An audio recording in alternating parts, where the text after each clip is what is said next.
ओम आदित्याय नमः। हे सूर्यदेव, आप जीवन का आधार और स्वास्थ्य के दाता हैं। आज रविवार व्रत कथा आरंभ करने से पहले आपका स्मरण करते हैं। कृपया करके हमारे जीवन में ऊर्जा और शांति बनाए रखिएगा। प्रिय भक्तों, आज रविवार के दिन आप श्रवण करेंगे धन समृद्धि प्रदान करने वाली और रोग दोष को दूर करने वाली रविवार की बड़ी ही दुर्लभ तथा प्राचीन कथा, जिसे आप सभी भक्तगण बड़ी श्रद्धा तथा प्रसन्न चित्त मन से पूरा अवश्य सुनिएगा। प्राचीन समय की बात है। एक राजा था। उसके पास सिपाही, घोड़े, दास दासिया, धन दौलत सब कुछ था। सिर्फ उन्हें संतान नहीं थी। इसी कारण से राजा और रानी बहुत दुखी रहा करते थे। संतान प्राप्ति के लिए उन्होंने हर तरह का दान धर्म, धार्मिक अनुष्ठान, जप मंत्र, व्रत, पूजा पाठ सब कुछ किया, लेकिन उनका कोई लाभ नहीं हुआ। जब राजा रानी दोनों ही बुढ़ापे की ओर बढ़ने लगे तो क्या होता है कि दोनों गहन सोच में पड़ गए कि अब इतने बड़े राज्य का क्या होगा, कौन बनेगा इस राज्य का वारिस, कौन प्रजा की जिम्मेदारी को उठाएगा। राजा रानी दिन रात इसी चिंता में घुलने लगे। उन्हें खाने पीने की कोई सूध बूध नहीं रही। एक दिन सुबह राजा के दरबार में एक साधु आता है तो दासी रानी को यह बात बताती है। तब रानी दासी से कहती है, हे दासी, यह मेरा अंतिम दान धर्म है। इसके बाद मैं अपने हाथों से कोई दान धर्म नहीं करूंगी। रानी चावल से भरा हुआ सोने का कटोरा हाथ में लिए बाहर आई और साधु की झोली में भिक्षा डालने आगे बढ़ती है तो उसके चेहरे पर छाई उदासी साधु की दृष्टि में आ गई। वह उनसे पूछता है कि हे रानी, क्या हुआ, आप इतना उदास क्यों हो। तब रानी साधु को सारी बातें बताती है और विलख विलख कर रोने लगती है। रानी को यूं रोता हुआ देखकर साधु कुछ गंभीर हो जाते हैं और कहते हैं, हे रानी, आप चिंता मत करिए, आपकी संतान की इच्छा अवश्य ही पूर्ण होगी। आपकी कोख से एक पुत्र जन्म लेगा, किंतु मात्र वह 16 वर्ष तक ही आपको मिलेगा। इसके आगे वह इस मृत्यु लोक में नहीं रह पाएगा। इससे बढ़कर आपको कुछ देना मेरे लिए संभव नहीं है। अपनी बात पूरी करते हुए उसने अपनी झोली में हाथ डाला, थोड़ी सी भभूत निकालकर रानी को दे दी और कहा, आप और महाराज दोनों इसे बांटकर ग्रहण कर लेना। तुम्हें जल्द ही बहुत ही सुंदर पुत्र की प्राप्ति होगी। इतना कहकर साधु अपनी राह चल गया। उसी रात राजा अपना दरबार खत्म करके रानी के पास महल में आए तो रानी ने राजा को सारी बातें बताई और साधु की दी हुई भभूत राजा को दिखाया और बोली, साधु महाराज ने यह भभूत हम दोनों को ग्रहण करने के लिए कहा है, हे महाराज। तो महाराज बोले कि हे महारानी, इतना दान धर्म किया, जप तप उपवास किया, लेकिन इसका कोई फल नहीं मिला। क्या अब इस भरोसे हमें संतान प्राप्त होगी। तो रानी बोली, जब इतना सब कुछ किया तो अब यह भी कर लेते हैं। हे महाराज, साधु के क्रोध को क्यों बुलावा दे। प्रिय भक्तों, राजा को अब किसी पर विश्वास नहीं था, पर रानी को दुख न पहुँचे इसलिए वह राजी हो गया। उसने साधु महाराज का नाम स्मरण करके वह भभूत बांटकर दोनों ने खा ली। इसके बाद दोनों निश्चय होकर सो जाते हैं। कुछ दिन गुजर जाते हैं और साधु द्वारा कहे अनुसार रानी गर्भवती हो जाती है। उस पर राजा रानी दोनों की खुशी का ठिकाना नहीं रहता है। राजा रानी से बोलता है, हे महारानी, सचमुच साधु महाराज की कृपा हो गई। प्रिय भक्तों, 9 महीने 9 दिन और 9 घंटे पूरे होने पर रानी ने एक अत्यंत सुंदर गोरे चिट्ठे पुत्र को जन्म दिया। राजा ने बड़ी धूमधाम से पुत्र का नामकरण संस्कार किया। सारे राज्य में 8 दिन तक उत्सव मनाया गया। राजा को इस बात का पता था कि हमारा पुत्र सिर्फ 16 साल तक ही हमारे पास रह सकता है। प्रिय भक्तों, इसके बाद राजा और रानी बड़े ही प्रेम से बेटे की परवरिश करने लगे। उसकी हर ख्वाहिश पूरी कर दी कि थोड़े समय के लिए ही भगवान ने संतान की अपनी मुराद तो पूरी कर दी। राजपुत्र दिन प्रतिदिन बड़ा होता गया। जब वह 8 साल का हुआ तो राजा एक अच्छे गुरु की नियुक्ति करके अस्त्र शस्त्र की विद्या, घुड़सवारी इत्यादि सब शिक्षाएं उसे प्रदान कराते हैं। अब वह सभी विद्याओं में पारंगत हो चुका था और इस प्रकार वह 12 साल की उम्र का हो गया। तब एक अच्छी सी राजकन्या को खोजकर उसका विवाह कर दिया गया। इसी प्रकार राजा रानी और उसके पुत्र का जीवन सुखमय पूर्वक बीतता रहा। लेकिन जब राजपुत्र एक दिन उसने अपने पिता से कहा, पिताजी मैं अपना राज घूमकर देखना चाहता हूँ। आज तक मैंने सिर्फ इस रजवाड़े के अतिरिक्त कुछ नहीं देखा है। बेटे की बात सुनकर राजा चिंतित हो गया, क्योंकि पुत्र का 16वां साल शुरू हो चुका था। अब कोई अनहोनी होने का वक्त नजदीक आ गया था, लेकिन राजा यह सब बातें पुत्र को नहीं बता सकता। वह क्या करता? चेहरे पर झूठी मुस्कान लेकर बेटे से कहता है, हे पुत्र, जरूर तुम्हें अपने राज्य के बारे में जानना चाहिए। मेरे बाद तुम ही तो राजा बनोगे, अपना राजपाट संभालोगे। परंतु एक बात का ध्यान रखना कि तुम जहाँ भी जा रहे हो, क्या कर सकते हो, यह बात अपनी पत्नी को मत बताना। तब पुत्र कहता है, ठीक है पिताजी, आपने तो कहा, मैं वैसा ही करूँगा।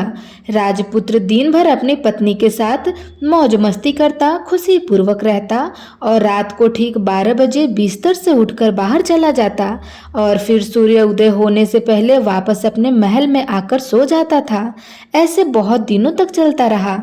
अब राजपुत्र का 16वां साल खत्म होने में कुछ ही दिन बाकी रह गए थे। इतने में उसकी पत्नी यानी कि छोटी रानी रात में एक दिन जाग जाती है। वह देखती है कि बिस्तर पर राजकुमार नहीं है। वह महल में सब जगह देखती है तो राजपुत्र कहीं नजर नहीं आते हैं। अब वह सोचती है कि वह क्या करेंगी, किससे कहें। वह चुपचाप रहती है। फिर भोर होने पर वह देखती है उसका पति अपने जगह पे सोया हुआ है। वह पति से कुछ नहीं पूछती, लेकिन दूसरी रात भी वैसा ही होता है। तीसरी रात, चौथी रात, 5वीं रात, ऐसे बहुत दिन तक चलता रहा। छोटी रानी बहुत ही चिंता हो जाती है। पति रात को कहाँ जाता है, किससे मिलने जाता है, उसके मन में ढेर सारे सवाल उठते हैं। लेकिन उसे पूछने में भय लगा रहता था कि शायद उसका पति क्रोधित न हो जाए। सास ससुर से पूछने में भी वह बड़ा संकोच करती थी। उसकी कुल की मर्यादा बीच में आ जा रही थी। इस तरह छोटी रानी मन ही मन दुखित होने लगी। इस हाल में उसने खाने पाने में दिलचस्पी नहीं रही। वह दुबली पतली हो जा रही थी। तो उसी राज्य में एक फूल बेचने वाली एक बूढ़ी महिला, एक मालिन थी। वह हमेशा छोटी रानी को फूल देने उसके महल में आती थी। एक दिन उस बुढ़िया का ध्यान छोटी रानी पर जाता है। वह उससे पूछती है, हे बेटी, तुम्हें किस बात का दुख है? तुम इस तरह सूख कर कांटा क्यों हो रही हो? उस पर रानी कहने लगी कि हे बूढ़ी अम्मा, मैं आपको क्या बताऊं? इस राज्य का राजपुत्र मेरा पति अर्थात इस राज्य का राजपुत्र हर रात बिस्तर पर से उठकर कहीं चला जाता है और सुबह भोर होते ही वापस आकर फिर से वहीं अपनी जगह पे सो जाता है। वह कहाँ जाता है? अपने प्रेमिका से मिलने जाता है। क्या करता है मुझे कुछ नहीं पता। यही सब सोच सोच कर मैं दुबली होती जा रही हूँ। मुझे खाना पीना ग्रहण करना अच्छा नहीं लगता। प्रिय भक्तों, वह बुढ़िया उसे एक उपाय बताती है और कहती है कि हे बेटी, ऐसा करना कि आज रात तुम सोना मत। तुम्हारा पति जब उठकर कहीं जाए तो उसके पीछे जाकर देखना कि वह कहाँ जाता है, क्या करता है, और उसकी अच्छी तरह से पहरेदारी करना। छोटी रानी ने कहा, हे अम्मा, पर मुझे नींद आ गई। तो वह मालकिन कहती है, देखो, एक काम करना, अपने दाहिने हाथ की उंगली में एक जख्म लगा लेना, उस पर थोड़ी सी मिर्च छिड़क देना, तुम्हें जलन के मारे नींद नहीं आएगी। प्रिय भक्तों, उस बुढ़िया के कहे अनुसार छोटी रानी ने अपने उंगली में एक जख्म लगा लिया और उसमें मिर्ची लगा दी। जलन के मारे कुछ देर तक तो उसे नींद ही नहीं आई। बाद में वह सो जाती है। दूसरे दिन सुबह बुढ़िया फूल लेकर उसके महल में पहुंची और पूछती है, क्या हुआ बेटी, क्या तुम देख पाई कि तुम्हारा पति कहाँ जाता है? तब छोटी रानी कहती है, नहीं अम्मा, पहले कुछ समय जलन के कारण मुझे नींद नहीं आई, पर कुछ देर के पश्चात मैं सो गई। बुढ़िया कहती है, कोई बात नहीं, आज तुम उंगली पर पहले से ज्यादा बड़ा जख्म करना और ज्यादा मिर्ची लगाना। तो छोटी रानी ने वैसा ही किया, परंतु वह सिर्फ पति को बाहर निकलते हुए देख पाई।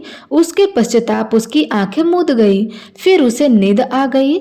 दूसरे दिन सुबह वह बुढ़िया फिर आती है। बुढ़िया माई के पूछने से पहले ही छोटी रानी रोने लगती है और कहती है, अम्मा, मैं आज भी उसकी पहरेदारी ठीक से नहीं कर पाई। बुढ़िया कहती है, रो नहीं बेटी, सब कुछ ठीक हो जाएगा। तुम आज रात जख्म और बड़ा करना, उस पर ज्यादा मिर्च लगाना और एक काम करना, जब वह जाने के लिए निकले तब उसका रास्ता रोक लेना। बुढ़िया ने जैसा बताया छोटी रानी ने वैसा ही किया। आज रात उसे नींद नहीं आई। पति जब रात को महल से निकलने के लिए चलने लगा तो वह बुढ़िया ने जैसा बताया वैसा ही करती है। दौड़कर जाकर पति का रास्ता रोकती है और कहती है, आप कहाँ जा रहे हो, किससे मिलने जा रहे हो, मुझे बताओ। तब राजपुत्र उसे समझाने की बहुत कोशिश करते हैं कि देखो, अगर मैंने तुम्हें यह बात बता दिया तो मैं तुम्हें दोबारा नहीं मिल पाऊंगा। छोटी रानी कहती है, कोई बात नहीं, ना मिल पाओ, लेकिन आप रात के समय कहाँ जाते हो, यह मुझे बता दो। राजपुत्र निरंतर हो जाता है और अपने पत्नी की जिद के आगे उसकी एक नहीं चल पाती। ठीक उसी समय उसका 16वां साल खत्म होने वाला होता है और 17वां साल लगने ही वाला होता है। अब वह राजकुमार कुछ सोचता है और कुछ चावल मंत्रों से सिद्ध करके अपनी पत्नी को देकर कहता है, इस चावल को दोनों हाथों में मुट्ठी में पकड़ना, पहले दाएं हाथ में पकड़े चावल मेरे ऊपर फेंकना, मैं कौन हूँ तुम्हें पता चल जाएगा। बाद में बाएं हाथ में पकड़े चावल मेरे ऊपर फेंकना, मैं जैसा था तुम्हें वैसा ही मिल जाऊंगा। लेकिन यदि तुम बाएं हाथ के चावल मेरे ऊपर फेंकना भूल गई तो मैं तुम्हें कभी मिल नहीं पाऊंगा। छोटी रानी ने कहा, नहीं भूलूंगी। छोटी रानी बड़े ही आत्मविश्वास के साथ यह कहकर दाएं हाथ में पकड़े चावल पति के ऊपर फेंकती है तो राजपुत्र एकदम एक विशाल घोड़ा है, एकदम सफेद लंबी गर्दन और बड़ा ही तेजस्वी, और वह घोड़ा देखते ही देखते तेजी से दौड़ने लगा। छोटी रानी उस घोड़े को एकदम बहुत सी भौचक्की होकर देखने लगती है और पति ने बाएं हाथ के चावल फेंकने की जो बात कही थी वह भूल जाती है। उसकी आंखों के सामने घोड़ा महल से बाहर निकलकर चला जाता है। घोड़ा जब महल से बाहर जाता है तो वापस नहीं आता है। अब छोटी रानी को बड़ा ही पश्चाताप हुआ। वह स्वयं को कोसने लगी, लेकिन अब उसका कोई फायदा नहीं होने वाला था। राजकुमार अब वापस नहीं आने वाले थे। सुबह होते ही महाराज को यह सब बातें पता चली। उन्हें बहुत बड़ा दुख हुआ और वह बिस्तर पर पड़ गए तथा अपने बेटे की राह देखने लगे कि एक न एक दिन उनका बेटा वापस जरूर आएगा। इस तरह 1 महीने, 2 महीने, 3 महीने करते करते पूरे 6 महीने बीत गए। राजपुत्र का कोई पता नहीं चला। राजा के सेनापति राजपुत्र को ढूंढने के लिए राज्य के गांव-गांव सिपाही भेजते थे, लेकिन उसे कोई सफलता नहीं मिली। इधर छोटी रानी अपनी हठ के कारण पति गायब हो गया है यह सोचकर स्वयं को मन ही मन कोसती रहती थी और प्रण कर लेती कि कुछ भी करके मेरे पति ढूंढ कर लाइए और उसे वापस घर लेकर आएंगी। प्रिय भक्तों, एक दिन सुबह उठकर सास ससुर के महल में जाती है और कहती है कि मैं अपने पति को खोजने जा रही हूँ। अब महाराज को क्या करना चाहिए था? कुछ भी करके उनका बेटा उन्हें वापस मिलना चाहिए था। वे बहू को जाने के लिए अनुमति देकर कहने लगे कि हे बेटी, तुम्हें जो चाहे वह करो, जहाँ जाना है वहाँ जाओ, लेकिन मेरे पुत्र को वापस लेकर आओ। अब छोटी रानी अपने शाही भेष बदलकर एक सेठानी बन जाती है। कुछ दासियों को कुछ नौकरानी के साथ लेकर के और कुछ सामान ले लेती है और राज्य की सीमा पर जाकर वहां एक भोजनालय खोल देती है। वहां आने जाने वाले यात्रियों को भोजन मुफ्त में खिलाती है और मात्र एक शर्त रखती है कि खाने वाले को उसकी देखी हुई कोई अजीब चीज, नई चीज मालकिन को यानी कि राजकन्या को बतानी पड़ेगी, तो वहां आने वाले हर नागरिक को मुफ्त में भोजन दिया जाएगा। प्रिय भक्तों, इस तरह छोटी रानी राहगीरों को उनके बताए गए बातों को अनुसार मुफ्त में खाना खिलाती रही, परंतु रानी को जो बात चाहिए थी अब तक वह नहीं मिली थी। ऐसे ही कुछ दिन बीत गए। रानी के महल में फूल लेकर आने वाली बुढ़िया की एक बेटा और बहू भी था। उसका एक छोटा सा यानी बुढ़िया का एक पोता भी था। उस बुढ़िया के बेटे और बहू सुबह काम के लिए निकल जाते थे और पोते को संभालने की जिम्मेदारी बुढ़िया पर रहती थी। दिन भर पोते को संभालती रहती थी। बुढ़िया को पान खाने की आदत थी, वह पान के बिना नहीं रह पाती थी। ऐसे ही एक दिन बुढ़िया को पान खाने के लिए चूना चाहिए था। वह उसे तैयार करने के लिए सीप लेकर आई। उस सीपियों को भूनने के लिए गोबर के कंडे चाहिए थे। कंडे इकट्ठा करने के लिए वह बांस की टोकरी लेकर चरवाहे के मैदान में गई, जहां बहुत सारे कंडे थे। उन्हें जमा करते करते उसे घर आने में अंधेर हो गया और उस शाम होते ही काम से वापस आकर बेटा और बहू घर पहुंची तो देखा कि बच्चा घर पर अकेला है और बहुत रो भी रहा है। वह दोनों गुस्से से लाल पीले हो गए और इसी बीच वह मालकिन बुढ़िया घर पहुंची। बेटे ने पूछा, पोते को घर पर अकेला छोड़कर माँ तुम कहाँ गई थी? तब बुढ़िया बताने लगी, बेटा मैं गोबर के कंडे इकट्ठा कर रही थी। इस पर बेटा बोला, दोबारा बच्चों को अकेला घर पर छोड़कर यदि कहीं गई तो मैं तुम्हें बहुत पीटूंगा। बुढ़िया कहने लगी, नहीं बेटा, फिर कभी ऐसा नहीं करूंगी। लेकिन दूसरे ही दिन बुढ़िया यह बात भूल गई और चरवाहे के मैदान पर कंडे इकट्ठा करने चली गई। शाम को जब बेटा और बहू काम से वापस लौटे तो देखा कि बच्चा घर पर अकेला है और वह जोर जोर से रो रहा है। अब उसके बेटे की सहन शक्ति खत्म हो गई और बुढ़िया के घर आने पर उसे घर से निकाल दिया। बुढ़िया रात भर घर से बाहर अंधेरी में बैठी रही और सुबह होते ही हाथ में टोकरी लेकर कंडे इकट्ठा करने के लिए निकल गई। प्रिय भक्तों, उस दिन उस पर कंडे इकट्ठा करने का मानो पागलपन सवार हो गया था। कंडे इकट्ठा करते करते अंधेरा हो गया, उसे मालूम ही नहीं चला। जब उसे ध्यान आया तो गांव का रास्ता भी ठीक ठीक दिखाई नहीं दे रहा था। अब वह अंधेरे में आंखें फाड़ फाड़ कर देखती और किसी तरह आगे निकलने लगी तो उसने देखा कि एक कपिला गाय छन छन की आवाज करते हुए गले में घंटी बजाते हुए उस मैदान पर आई। उसे देखकर बुढ़िया सोचने लगी कि इस गाय के पीछे पीछे जाऊंगी तो गांव तक जरूर पहुंच जाऊंगी। तब बुढ़िया उसके पीछे जाने लगी। वह गाय उस मैदान से लेकर एक एक करके 6 मैदान पार करती है और आखिर में वह 7वें मैदान तक पहुंच जाती है। तो वहां क्या होता है कि उस मैदान में एक बड़ा सा पत्थर था। गाय जाकर उस पत्थर को अपने सींग से मारती है। जब गाय ने सींग मारा तो वह पत्थर दूर हट गया और पताल के नीचे जाने के लिए सीढ़ियां दिखाई देने लगी। तब वह गाय उन सीढ़ियों के नीचे जाने लगी।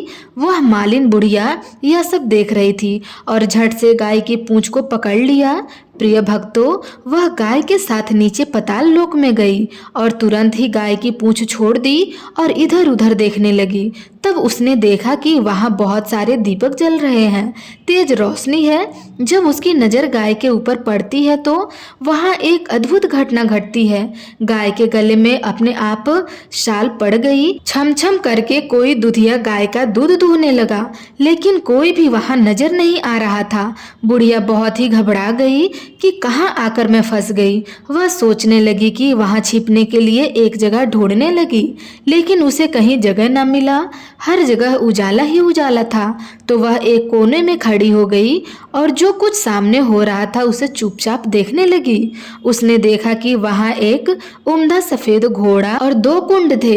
उसमें से एक कुंड में घोड़े ने छलांग लगाई और ऊपर आ गया। उस घोड़े को अब राजपुत्र का रूप प्राप्त हो गया। उसने दूसरे कुंड में पानी में स्नान किया और वहां रखे गए नए कपड़े पहने और नजदीक की एक सुंदर पलंग पर आ गया। उस पर आकर वह बैठ गया। उसके सामने 56 प्रकार के पकवाने से सजी एक थाली आई। दूध की एक प्याली आ गई। पान सुपारी आ गई। उसके सामने एक दिया जल रहा था।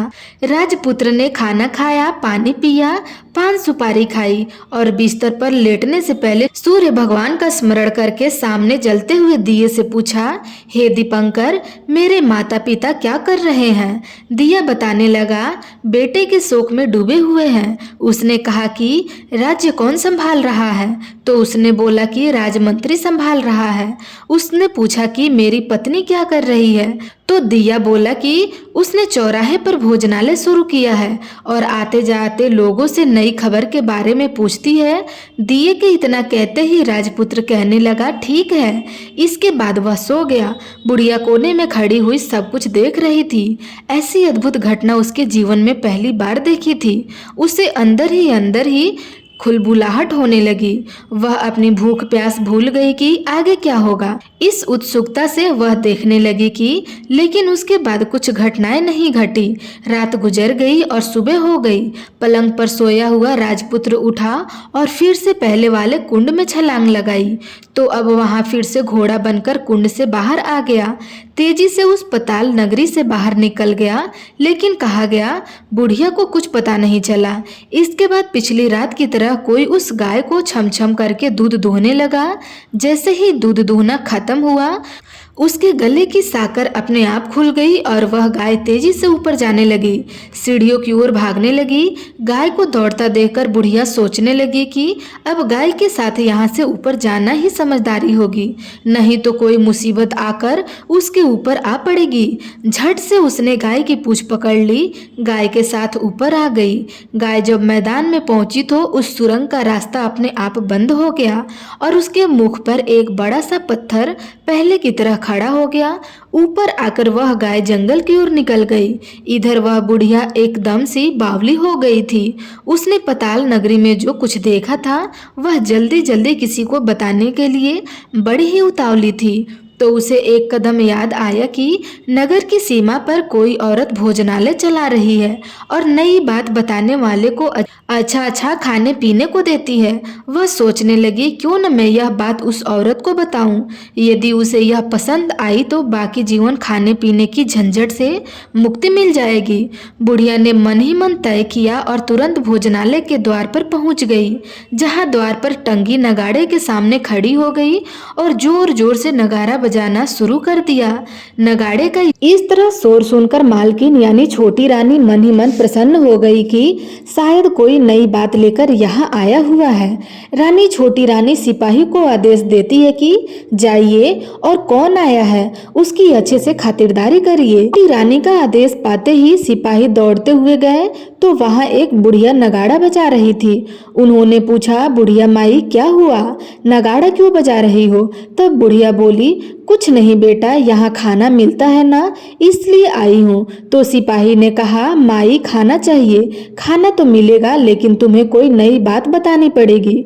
तब बुढ़िया कहती है, हाँ बताऊंगी, एक बात मालूम है मुझे। इस पर सिपाही उसे अंदर लेकर आए और मालकिन के आदेश के अनुसार बहुत सेवा सत्कार किया। बड़ी से सुंदर थाली में सुंदर सुंदर पकवान व्यंजन परोसे गए। बुढ़िया बहुत दिनों से भूखी थी, वह खाने पर टूट पड़ी। खाना खाने के बाद सिपाही ने उसे नई साड़ी पहनने को दी। उसके बाद उसे लेकर रानी के पास गए। बुढ़िया और छोटी रानी ने तुरंत एक दूसरे को पहचान लिया।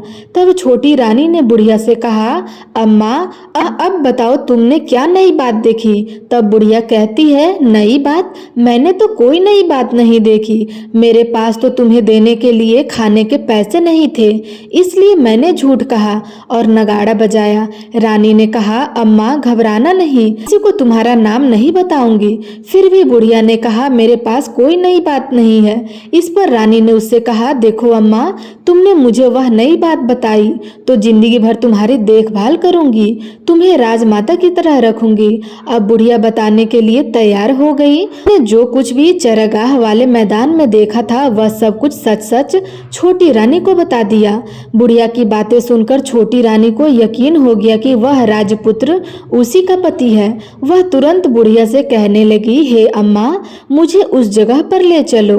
तब बुढ़िया बोली, नहीं बेटी, वह पताल लोक है, वहाँ सांप आदि रहते हैं, तुम्हें देख लिया तो तुम्हारी जान खतरे में पड़ सकती है।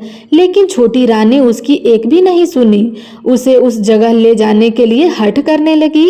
आखिर में बुढ़िया ने उसका कहना मान ही लिया और कहने लगी, ठीक है, मैं तुम्हें वहां लेकर जा सकती हूँ, पर आज नहीं, कल वहां जाना। दूसरे दिन दोपहर को रानी बुढ़िया के साथ उस मैदान पर गई और एक जगह छुपकर गाय के आने की राह देखने लगी। दिन ढलते ही अंधेरा घिरने लगा और गाय हमेशा की तरह वहां मैदान में आ गई और उस कोने में जाकर उसने पत्थर पर सींग मारा तो छत से पत्थर हट गया। सुरंग में जाने के लिए रास्ता खुल गया। गाय उस रास्ते से नीचे उतरने लगी तो बुढ़िया छोटी रानी से कहने लगी कि हे बेटी, आगे बढ़ो। हम गाय की पूंछ पकड़ करके नीचे उतरेंगे। तो दोनों गाय की पूंछ पकड़कर नीचे उतर गए। बुढ़िया पहले जिस कोने में छिपी थी उसी कोने में छिप गई। अब नीचे सब कुछ पहले जैसा घटित हो रहा था। गाय के गले में अपने आप साल पड़ गई। कोई अदृश्य रूप से उसका दूध दूधने लगा। एक सफेद घोड़ा आकर एक कुंड में छलांग लगाई तो राजपुत्र के रूप में ऊपर आया। वह राजपुत्र दूसरे कुंड में नहाने लगा। बाद में उसके सामने खाने की थाली आई, दूध की प्याली आई और पान का बीड़ा भी आ गया। राजपुत्र सब ग्रहण करके सोने के लिए पलंग पर चला गया। सोने से पहले सूर्यदेव का स्मरण करके वह दिए से पूछने लगा, हे दीपंकर, मेरे माता पिता क्या कर रहे हैं? या कुछ जवाब नहीं देता, बल्कि वह बूझने लगता है। तब राजपुत्र को कुछ घटित हुआ है इसका संदेह हो गया। वह उदास हो गया और जो कुछ हुआ हो जाने दो, ऐसा सोचकर वह बिस्तर पर लेट गया। अब रानी का संयम टूट गया। वह दौड़कर अपने पति के पास आई और उसके पैर पड़ने के लिए आगे बढ़ती है। तब राजपुत्र तुरंत ही पत्नी को पहचान गया और झट से पीछे हट गया। चिल्लाने लगा कि नहीं नहीं, मुझे मत छूना, वरना सर्वनाश हो जाएगा। रानी दोनों हाथ जोड़कर पति से अपने भूल को स्वीकार करने लगी कि हे स्वामी, मुझे भूल हो गई। मुझे आपसे नहीं पूछना चाहिए था कि आप रात को कहाँ जाते हो। मैं अपनी भूल स्वीकार करती हूँ। मुझे मेरी भूल की सजा मिल गई है। अब आप घर चलो। आपके वियोग में आपके माता पिता ने बिस्तर पकड़ लिया है। आपकी प्रजा बहुत दुखी है। इस पर राजपुत्र कहने लगे, वही तो एक बार तुम गलती कर बैठी हो, अब दोबारा मत करना, नहीं तो मैं तुम्हें जो दिख रहा हूँ वह भी नहीं दिखाई दूंगा। रानी अब विलाप करने लगी, जोर जोर से जमीन पर सिर पटकने लगी। राजपुत्र के मन में उसके प्रति दया उत्पन्न हो गई। वह उससे कहने लगा, यदि तुम मुझे पाना चाहती हो तो तुम्हें एक काम करना होगा। काम कठिन है, लेकिन वह तुम्हें अकेले ही करना होगा। रानी ने कहा, कहिए स्वामी, कितना भी कठिन काम क्यों न हो, मैं पूर्ण अवश्य करूंगी। इस पर राजपुत्र ने कहा कि इस पताल से ऊपर जाते ही तुम्हें एक घना जंगल नजर आएगा और ऐसे ही 6 जंगल पार करने के पश्चात तुम्हें एक 7वां जंगल मिलेगा। वह जंगल सबसे घना होगा। उस जंगल के बीचों बीच एक पीपल का पेड़ है। उसके आसपास की जगह पत्ते, फंदे, जटाएं आदि से ढक चुकी है। वहां बाघ, शेर, सांप, भालू बैठे हैं। तुम्हें उन सबको भगाकर वह जगह साफ करनी होगी। उसको गोबर से लिपाई करके पवित्र बनाना होगा, रंगोली से सजाना होगा। उसके बाद वहां धूप कपूर जलानी होगी, फूल और कुमकुम से पेड़ की पूजा करनी होगी, दूध और दही से बने चावल का भोग लगाना होगा। यह सब तुम्हें दोपहर को 12 बजे से पहले करना होगा। 12 बजने के समय तुम्हें उस जगह पर बैठकर सूर्य भगवान का ध्यान करना होगा। ठीक 12 बजे सूर्य भगवान का रथ वहां उतरेगा। वे सब देखकर खुश हो जाएंगे और कहेंगे कि जिस किसी ने भी यह सब किया है उसे मैं मनचाहा फल दूंगा। तो तुम सामने जाकर उनके रथ का दाहिना घोड़ा मांगना, मैं तुम्हें मिल जाऊंगा। इतनी बात कहकर राजपुत्र अपने पलंग पर सो गया और छोटी रानी रात भर वहीं रही और सुबह होते ही बुढ़िया के साथ गाय का पूंछ पकड़ के ऊपर आने के बाद बुढ़िया से कहने लगी, अम्मा, अब मैं अकेले ही आगे जाऊंगी, तुम भोजनालय वापस जाओ। वह जंगल में जाकर राजपुत्र के कहे अनुसार वह जगह साफ करती है। बाद में राजपुत्र ने जैसा बताया था उसे वैसा लिपाई करके वापस आ गई। दूसरे दिन सुबह होने से पहले उठी और जंगल में उसी जगह पहुंची जहां इत्र गुलाल का पानी पानी छिड़क कर वह जगह सुगंधित की, धूप अगरबत्ती जलाकर उसे पवित्र किया और पूजन की सब सामग्री वहां तैयार करके रखकर सूर्य भगवान का ध्यान करने बैठ गई। जैसे ही पति ने बताया था, दोपहर के ठीक 12 बजे सूर्य भगवान का रथ उसी पीपल के पेड़ पर आकर रुका। सूर्य भगवान ने जब रथ के नीचे देखा तो सुगंधित वातावरण देखकर वे बहुत ही प्रसन्न हो गए। फिर वे बोले कि जिस किसी ने यह काम किया है, मैं उसे मनचाहा वरदान दूंगा। यह सुनकर वह दौड़कर उसके सामने आ गई, उसको साष्टांग नमस्कार करके बोली, भगवान मैं वही हूँ, मैंने ही इस जगह को साफ किया है। तब सूर्य भगवान ने कहा, अच्छा तो तुम्हें जो चाहिए वह मांगो। उसने कहा, भगवान मुझे अपने रथ का दाहिना घोड़ा चाहिए। सूर्य भगवान बोले, नहीं नहीं, मैं तुम्हें और कुछ भी दे सकता हूँ, लेकिन यह घोड़ा नहीं दे सकता। मेरे रथ के 12 घोड़े हैं, तुम चाहो तो कोई और घोड़ा मांग लो, लेकिन यह दाहिना घोड़ा नहीं, वह मैं तुम्हें नहीं दे सकता। छोटी रानी ने एक नहीं सुनी, वह सूर्य देव से एक ही बात रट लगाती रही कि उसे दाहिना घोड़ा दे दीजिए, नहीं तो मैं आपके पैरों में गिरकर अपनी जान दे दूंगी। अब सूर्य देव धर्म संकट में पड़ गए। उन्होंने वचन दे दिया था, अब वह अपने वचन से पलट भी नहीं सकते थे। तब सूर्य भगवान ने बोले, मैंने तुम्हें घोड़ा दे दिया, लेकिन घोड़ा तो दे दिया, अब तुम्हें वहां नहीं मिलेगा, तुम्हें उसे पताल लोक में जाकर लाना होगा। तब रानी बोली, पताल लोक में ही क्यों भगवान, मैं उन्हें पाने के लिए कहीं भी जा सकती हूँ। रानी को वचन देकर भगवान सूर्यदेव अंतर्ध्यान हो गए और अपने मार्ग पर चले गए। इधर रानी जंगल में अपने भोजनालय में गई, फिर बुढ़िया को साथ लेकर उसे मैदान में चली गई और जल्द ही शाम हो गई। शाम होते ही वहां एक गाय आई, उसने सिर मारकर सुरंग का पत्थर हटाया, नीचे उतरने लगी। रानी और बुढ़िया जल्दी जल्दी उसकी पूंछ पकड़कर नीचे उतर गई। पताल में सब घटनाएं पहले की तरह घटित होने लगी। घोड़े के एक कुंड में नहाकर राजपुत्र बन जाना, नहा धोकर पलंग पर जाकर बैठना, उसे खाने की थाली, दूध प्याली, पान का बीड़ा आना। लेकिन आज एक नई बात घटित हुई। आज 2-2 थाली, 2-2 दूध की प्याली और 2-2 पान के बीड़े आके उसके सामने आ गए। वह कुछ नहीं बोला, अपने हिस्से की थाली खाकर, दूध पीकर, पान का बीड़ा चबाकर वह सोने चला गया और हमेशा की तरह दिए से पूछने लगा, हे प्यारे दीपंकर, मेरे माता पिता क्या कर रहे हैं? तब दिए ने कहा कि हे राजपुत्र, वे दोनों तुम्हारे शोक में मरने की स्थिति में पहुंच गए हैं। ऐसे सुनकर उसकी आंखों से झरझर के आंसू टपकने लगे। फिर वह पूछने लगा, हे दीपंकर, मेरा राज्य कैसा चल रहा है? तब दिए ने कहा, राजपुत्र, तुम्हारा राज्य प्रधानमंत्री चला रहा है और वह सब कुछ हड़प चुका है। वह प्रजा पर बहुत ही अत्याचार कर रहा है। यह सुनकर राजपुत्र को बड़ा ही क्रोध आया। वह क्रोध से तमतमा गया, अपनी मुट्ठी भीने लगा। वह उसने दिए से पूछा, दीपंकर, मेरी पत्नी क्या कर रही है? अब दिया कुछ नहीं बोला और चुपचाप रह गया। तब फिर छोटी रानी का स्वयं जवाब दे गया, दौड़कर पति के गले लग गई और फिर अपने पति राजपुत्र से फूट फूट कर रोने लगी और कहने लगी, हे स्वामी, अब आप हमें वचन दीजिए कि आप फिर से घोड़ा तो नहीं बनेंगे ना? तो उसने अपनी पत्नी को वचन दिया, हे प्रिय, मैं दोबारा घोड़ा नहीं बनूंगा। तुमने जो इतने सारे कष्ट उठाए मुझे पाने के लिए, सूर्य देव से तुमने सौदा किया और तुमने मुझे घोड़े के जन्म से मुक्ति दिलाई।